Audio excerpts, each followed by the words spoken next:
Class थी कोशिका की, हमने उसके अंदर कोशिका के बारे में देखा था, ठीक है।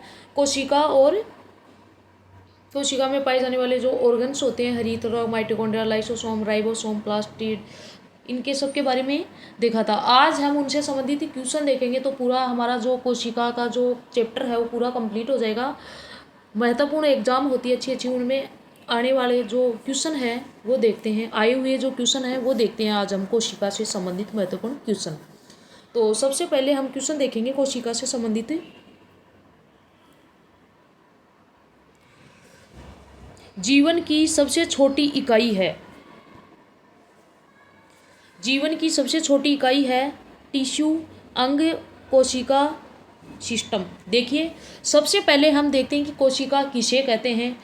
जीवन की सबसे छोटी इकाई किसको बोलते हैं हम? कोशिका को बोलते हैं, क्योंकि हमारा जो शरीर है वो किससे मिलकर बना होता है?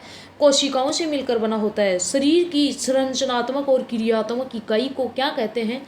कोशिका कहते हैं, सेल कहते हैं। Structure and functional unit of the body को क्या कहते हैं हम? सेल कहते हैं, कोशिका कहते हैं, ठीक है। और कोशिकाओं से मिलकर क्या बना होता है? टिश्यू का निर्माण होता है, और टिश्यू ऑर्गन का निर्माण करते हैं, और ऑर्गन है वो तंत्र का निर्माण करते हैं, और विभिन्न तंत्र मिलकर पूरे शरीर का निर्माण करते हैं। जैसे डाइजेस्टिव सिस्टम है, रेस्पिरेटरी सिस्टम है, रिप्रोडक्टिव सिस्टम है, सर्कुलेटरी सिस्टम है। विभिन्न प्रकार के तंत्रों से मिलकर हमारे शरीर का निर्माण होता है। तो जीवन की सबसे छोटी इकाई का क्या नाम होता है? कोशिका, ठीक है। इसके बाद में हम अगला प्रश्न देखते हैं। अगला क्वेश्चन है कोशिका की खोज किसने की थी? कोशिका की खोज किसने की थी? देखिए सबसे पहले कोशिका की खोज की थी रॉबर्ट हुक ने की थी। 1665 में की थी। किसने? रॉबर्ट हुक ने की थी, ठीक है। इसके बाद में देखेंगे सबसे पहले कोशिका की खोज की थी 1665 में रॉबर्ट हुक नामक वैज्ञानिक ने। लेकिन जीवित कोशिका की सबसे पहले खोज किसने की थी? जीवित कोशिका की खोज की थी एंटोन वॉन ल्यूएनहोक ने की थी, ठीक है। और आपको पूछे कि जीवाणु की खोज किसने की थी? सूक्ष्म जीवाणु की खोज भी किसने की थी? एंटोनी वॉन ल्यूएनहोक ने ही की थी। किसकी कोशिका की? जीवित कोशिका की खोज की थी। और सबसे पहले कोशिका की खोज किसने की थी? रॉबर्ट हुक ने की थी, ठीक है। और कोशिका सिद्धांत किसने दिया था? स्लाइडेन व स्वान ने। स्लाइडेन व स्वान ने दिया था। कोशिका सिद्धांत किसने दिया था? स्लाइडेन व स्वान ने, ठीक है। इसके बाद में हम अगला प्रश्न देखते हैं। सजीवों में सबसे बड़ी कोशिका कौन सी है? सजीवों में सबसे बड़ी कोशिका कौन सी है? सजीवों में सबसे बड़ी कोशिका होती है शुतुरमुर्ग का अंडा, ऑस्ट्रिच एग होता है। सबसे बड़ी कोशिका होती है शुतुरमुर्ग का अंडा। और मनुष्य में सबसे लंबी कोशिका होती है तंत्रिका तंत्र की न्यूरॉन कोशिका होती है, ठीक है। और लंबी कोशिका होती है। सबसे बड़ी कोशिका होती है मनुष्य के शरीर में यकृत कोशिका होती है, ठीक है। और आपको पूछे कि सबसे बड़ी कोशिका कौन सी होती है? वो होती है अंडाणु, ठीक है। और छोटी होती है शुक्राणु। इसके अलावा सजीवों में सबसे छोटी कोशिका होती है माइकोप्लाज्मा गैलीसेप्टिकम, ठीक है। संसार की सबसे छोटी कोशिका होती है माइकोप्लाज्मा गैलीसेप्टिकम होती है। और शरीर की कोशिकाओं में यकृत होती है, वो सबसे बड़ी कोशिका होती है। लंबी कोशिका होती है तंत्रिका तंत्र की न्यूरॉन होती है। और सबसे बड़ी कोशिका होती है वैसे शुतुरमुर्ग के अंडे की होती है, ठीक है, शुतुरमुर्ग का अंडा। इसके बाद में अगला क्वेश्चन देखेंगे हम।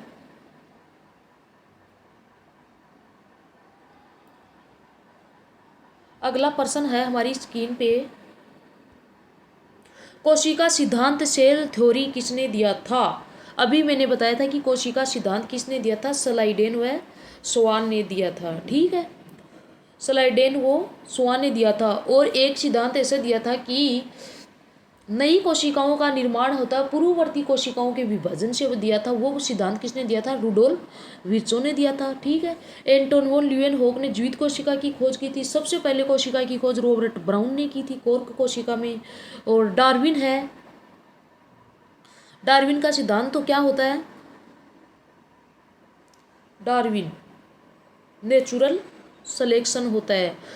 जो बदलते इन्वायरमेंट के अपने आप को जो बदलेगा वो ही प्रकृति उसी को स्थायी करेगी, उसी का आगे के लिए चयन करेगी। उसको किसका सिद्धांत था? वो डार्विन का सिद्धांत था। ठीक है। इसके अलावा अगला प्रश्न है, कोशिका का नियंत्रण केंद्र कौन सा भाग होता है? एक तो होता है कोशिका का नियंत्रण केंद्र होता है। ठीक है। कोशिका के ऊपर नियंत्रण किसका होता है? न्यूक्लियस का होता है, केंद्र का होता है। ठीक है। कोशिका का सबसे महत्वपूर्ण भाग होता है न्यूक्लियस होता है, केंद्रक होता है, और इसी के अंदर गुणसूत्र पाए जाते हैं। न्यूक्लियस केंद्र के अंदर होते हैं। जो लिक्विड पदार्थ होता है उसको तो बोलते हैं न्यूक्लियोप्लाज्म बोलते हैं। ठीक है। और इसके अंदर गुणसूत्र पाए जाते हैं, डीएनए, हिस्टोन, प्रोटीन होता है, क्रोमोजोम इसी के अंदर पाए जाते हैं न्यूक्लियस केंद्र के अंदर। इसके न्यूक्लियस की खोज किसने की थी? 1831 में की थी रॉबर्ट ब्राउन ने। रॉबर्ट ब्राउन ने किस खोज की थी? किसकी? न्यूक्लियस केंद्र की खोज की थी 1831 में रॉबर्ट ब्राउन ने की थी। ठीक है। इसके बाद में देखिए अगला क्वेश्चन है, माइटोकॉन्ड्रिया को क्या कहा जाता है? ठीक है। माइटोकॉन्ड्रिया को क्या कहा जाता है भाई? माइटोकॉन्ड्रिया को कहा जाता है power house of the cell, कोशिका का शक्ति केंद्र, क्योंकि यहीं से ऊर्जा का निर्माण होता है। इसीलिए इसको क्या बोलते हैं? पावर हाउस बोलते हैं। कोशिका का पावर हाउस क्यों बोलते हैं? क्योंकि यहाँ पे एटीपी ऊर्जा का निर्माण होता है। जब सभी कोशिकाएं होती है ब्लड के माध्यम से, माइटोकॉन्ड्रिया ब्लड के माध्यम से जो हीमोग्लोबिन होता है, एचबी होता है, वो क्या करता है? ऑक्सीजन को, सभी पूरे बॉडी में ऑक्सीजन को लेके जाता है। कौन लेके जाता है? आरबीसी के जो हीमोग्लोबिन होता है, रक्त के, ब्लड के द्वारा पूरे शरीर में कोशिकाओं के क्या पहुंचा दिया जाता है? ऑक्सीजन जब पहुंचाई जाती है और सभी कोशिकाएं ऑक्सीजन को काम में लेके, कोशिकाओं के पास में काम में लेकर कोशिकाएं क्या करती है? जो बाहर से ली गई जो कार्बोहाइड्रेट होती है उसका क्या करता है? ग्लूकोज होता है, उसका ऑक्सीकरण होता है। ऑक्सीकरण से क्या होता है? कार्बोहाइड्रेट होती है, ग्लूकोज होता है, उसका विखंडन होता है और किसका निर्माण होता है? ऊर्जा, एटीपी का निर्माण होता है। यह प्रक्रिया किसके अंदर होती है? माइटोकॉन्ड्रिया के अंदर होती है। तो माइटोकॉन्ड्रिया को कोशिका का शक्ति गृह, power house of the cell किसे कहते हैं? माइटोकॉन्ड्रिया को कहते हैं। ठीक है। इसके अलावा इसके बाद नेक्स्ट प्रश्न देखते हैं हम। क्वेश्चन नंबर 7 है हमारा, राइबोसोम का कार्य क्या है? राइबोसोम का क्या काम है? राइबोसोम की खोज किसने की थी? पेलाडे ने की थी। ठीक है। राइबोसोम की खोज किसने की थी? पेलाडे ने की थी। और ये है राइबोसोम होता है राइबोन्यूक्लिक अम्ल, आरएनए और प्रोटीन से बनी संरचनाएं हैं। ठीक है। प्रोटीन से बनी संरचनाएं है और इसका महत्वपूर्ण कार्य होता है प्रोटीन का संश्लेषण करना होता है। ठीक है। प्रोटीन का संश्लेषण करना काम होता है राइबोसोम का। ठीक है। और ये एंडोप्लाज्मिक रेटिकुलम होती है, वो दो प्रकार की होती है। एक तो होती है स्मूथ प्रकार की होती है और एक होती है रफ है। रफ प्रकार की होती है, उसी के ऊपर राइबोसोम होते हैं। दो प्रकार के 70S होते हैं, 80S होते हैं। जो प्रोकैरियोटिक सेल होती है उसमें 70S प्रकार के राइबोसोम पाए जाते हैं। यूकैरियोटिक कोशिकाएं होती है उसमें 80S प्रकार के राइबोसोम पाए जाते हैं। राइबोसोम का मुख्य कार्य होता है प्रोटीन का निर्माण करना। ठीक है। आरएनए और न्यूक्लिक एसिड प्रोटीन से मिलकर बने होते हैं, प्रोटीन का निर्माण करते हैं राइबोसोम। इसके बाद में देखिए अगला क्वेश्चन है हमारा, वनस्पति कोशिका में कौन सा भाग केवल पौधों में पाया जाता है? ठीक है। हमने पढ़ा था कि कोशिकाएं पेड़ पौधों में भी पाई जाती है, प्लांट में पाई जाती है। एक होती है वनस्पति कोशिकाएं में और एक होती है जंतु कोशिकाओं में कोशिकाएं पाई जाती है। तो जंतु कोशिकाओं की जो कोशिकाएं होती है, सबसे भारी जो आवरण होता है वो होता है कोशिका झिल्ली का। ठीक है। और वनस्पति कोशिकाओं का सबसे जो भारी आवरण होता है वो होता है कोशिका भित्ति का, और उसके अंदर होता है कोशिका झिल्ली। तो कोशिका झिल्ली वो होती है जंतु कोशिकाओं में पाई जाती है, लेकिन जो ये कोशिका भित्ति है यह केवल वनस्पति कोशिकाओं में ही भारी आवरण के रूप में पाई जाती है, कोशिका भित्ति, सेल वॉल। ठीक है। इसके अलावा हम अगला प्रश्न देखेंगे, क्लोरोप्लास्ट में कौन सा रंग द्रव्य पाया जाता है? ठीक है। क्लोरोप्लास्ट क्लोरोप्लास्ट में क्या है, वर्णी लौह पाए जाते हैं, ठीक है। तो इसमें क्लोरोप्लास्ट होता है, पत्तियों में पाया जाता है, और इसमें क्या होता है, क्लोरोफिल पाया जाता है। क्लोरोफिल ही के कारण ही पत्तियों का रंग होता है वो हरा होता है। इसकी वजह से क्या होता है, वहाँ पे प्रकाश संश्लेषण की फोटोसिंथेसिस की प्रक्रिया होती है। फोटोसिंथेसिस के द्वारा भोजन बनाते हैं कौन, पेड़ पौधे, प्लांट होते हैं, हरे प्लांट होते हैं। क्लोरोफिल की उपस्थिति के कारण पत्तियों में, प्लांट में भोजन बनता है, ठीक है। इसके अलावा केरोटीन, वर्णी लौह होते हैं, रंग प्रदान करते हैं। यह गाजर का लाल रंग किसके कारण होता है, केरोटीन के कारण, ठीक है। और एक होता है ये जेंथोफिल होता है, हल्दी का जो रंग होता है वो जेंथोफिल के कारण होता है। क्लोरोफिल होता है, पत्तियों में पाया जाता है, इसके कारण हरा। मेलानिन होता है, इसी के मेलानिन जो कलर होता है ब्लैक धब्बों का निर्माण करता है, मेलानिन की वजह से हो जाते हैं ब्लैक ब्लैक से धब्बे हो जाते हैं, ठीक है। और क्लोरोफिल होता है पत्तियों में, जेंथोफिल होता है वो हल्दी को कलर देता है, ठीक है। और टमाटर का जो लाल रंग होता है लाइकोपिन के कारण। पपीते का पीला रंग होता है केरी का जेंथिन के कारण।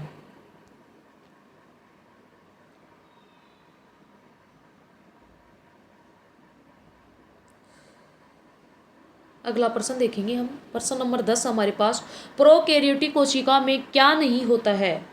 एक तो होती है सेल होती है, कोशिकाएं होती है, दो प्रकार की होती है। एक तो होती है प्रोकैरियोटिक कोशिका, एक होती है यूकैरियोटिक कोशिकाएं। प्रोकैरियोटिक कोशिकाएं वो कोशिकाएं होती है जो केवल एक कोशिकीय, एक कोशिकीय जो जीवाणु, एक कोशिकीय जो होते हैं, जीव होते हैं, उनमें पाई जाती है। जैसे नीलहरी शैवाल है, बैक्टीरिया होता है, जीवाणु, उसमें प्रोकैरियोटिक कोशिकाएं पाई जाती है। प्रोकैरियोटिक कोशिकाओं के अंदर क्या होता है, इसमें स्पष्ट केंद्र का अभाव होता है, और केंद्रक झिल्ली और केंद्रिका अनुपस्थित होते हैं, ठीक है। सेल मेम्ब्रेन, न्यूक्लियर मेम्ब्रेन और न्यूक्लियोलस केंद्रिका अनुपस्थित होते हैं। इनमें स्पष्ट केंद्रक नहीं पाया जाता है। तो केंद्र के अंदर जो डीएनए होता है, क्रोमोजोम्स होते हैं, वो बिखरी हुई मात्रा में पाए जाते हैं। किसके अंदर, प्रोकैरियोटिक कोशिका में परिभाषित नाभिक डिफाइंड न्यूक्लियस, मतलब वेल डेवलप न्यूक्लियस नहीं पाया जाता इसमें। इसके बाद में अगला प्रश्न देखेंगे हम, नाभिक के अंदर कौन सा पदार्थ पाया जाता है। नाभिक होता है, न्यूक्लियस होता है।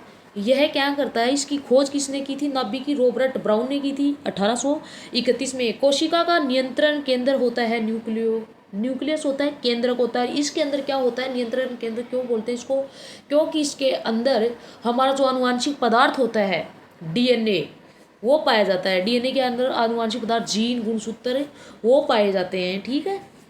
तो नाभिक के अंदर कौन पाया जाता है, डीएनए पाया जाता है। डीएनए में हिस्टोन प्रोटीन पाई जाती है। इसके बाद में अगला प्रश्न देखते हैं, कोशिका द्रव्य साइटोप्लाज्म में क्या पाया जाता है। अंगिकाएं, ऑर्गेनेल्स पाए जाते हैं। कोशिका द्रव्य होता है वो जीवन का भौतिक आधार होता है, साइटोप्लाज्म कोशिका द्रव्य होता है। और कोशिका के द्रव्य के अंदर ही सभी कोशिकांग पाए जाते हैं। जैसे नाभिक होता है वो भी कोशिका द्रव्य के अंदर ही पाया जाता है, ठीक है। माइटोकॉन्ड्रिया है, लाइसोसोम है, राइबोसोम है, गोल्जी बॉडी है, सभी क्या पाए जाते हैं, कोशिका द्रव्य साइटोप्लाज्म के अंदर ही पाए जाते हैं। साइटोप्लाज्म को ही जीवन का मूलभूत आधार माना जाता है। साइटोप्लाज्म जीवन का भौतिक आधार क्या होता है, साइटोप्लाज्म होता है, कोशिका द्रव्य, ठीक है। इसके बाद में हम अगला प्रश्न देखते हैं, प्रश्न नंबर आता है 15, गोल्जी तंत्र का मुख्य काम क्या होता है। Carbohydrate, lipid, protein, nucleic acid का स्टोरेज है, सिक्रेशन है, पैकेजिंग का कार्य कौन करता है, गोल्जी बॉडी करती है, ठीक है। तो इसका महत्वपूर्ण कार्य क्या होता है, पदार्थों का संशोधन व स्राव, सिक्रेशन करना। स्टोरेज व सिक्रेशन का निर्माण काम कौन करता है, गोल्जी बॉडी। इसको क्या बोलते हैं, ट्रैफिक कंट्रोलर बोलते हैं गोल्जी बॉडी को। और इसकी खोज की थी कैमिलो गोल्जी ने। और पौधों में गोल्जी बॉडी को क्या कहते हैं, डिक्टियोसोम कहते हैं। इसके बाद में अगला प्रश्न है, लाइसोसोम की खोज, लाइसोसोम को क्या कहा जाता है। लाइसोसोम को क्या कहा जाता है, लाइसोसोम की खोज किसी डी डुबे ने की थी। लाइसोसोम की खोज किसने, डी डुबे ने की थी। लाइसोसोम क्या काम करता है, यह जंतु कोशिकाओं में प्रचुर मात्रा में पाया जाता है। और इसके अंदर क्या होता है कि अपघटक अपचयन करने वाले जो एंजाइम पाए जाते हैं वो पाए जाते हैं, तो खुद की कोशिकाओं का भी नाश कर देते हैं, उसको भी नष्ट कर देते हैं। इसीलिए इसको क्या बोलते हैं, कोशिका का आत्मभक्षी थैला बोलते हैं, सुसाइडल बैग बोलते हैं, क्योंकि अपघटन करने वाले एंजाइमों का सिक्रेशन कौन करता है, लाइसोसोम करता है। ठीक है, अपनी ही कोशिकाओं का पाचन कर कोशिका को नष्ट कर देते हैं, इसी कारण इसको आत्मघाती थैली सुसाइडल बैग कहते हैं, किसको, लाइसोसोम को। ठीक है, और हमारा लास्ट क्वेश्चन है साथियों हमारा, जंतु या पशु कोशिकाओं में कौन सा भाग अनुपस्थित होता है। ठीक है, जंतु कोशिकाओं में क्लोरोप्लास्ट होता है, लवक होता है, वो किस में अनुपस्थित होता है, जंतु कोशिकाओं में। न्यूक्लियस भी पाया जाता है और केंद्रक झिल्ली सेल मेम्ब्रेन भी पाया जाता है। ठीक है, माइटोकॉन्ड्रिया भी दोहरी झिल्ली युक्त माइटोकॉन्ड्रिया पाया जाता है और इसमें खुद का डीएनए पाया जाता है, तो इसको अर्ध स्वायत्त अंग भी कहते हैं माइटोकॉन्ड्रिया को। ठीक है, ऊर्जा का निर्माण करता है माइटोकॉन्ड्रिया। क्लोरोप्लास्ट होता है, यह केवल प्लांट में पाया जाता है।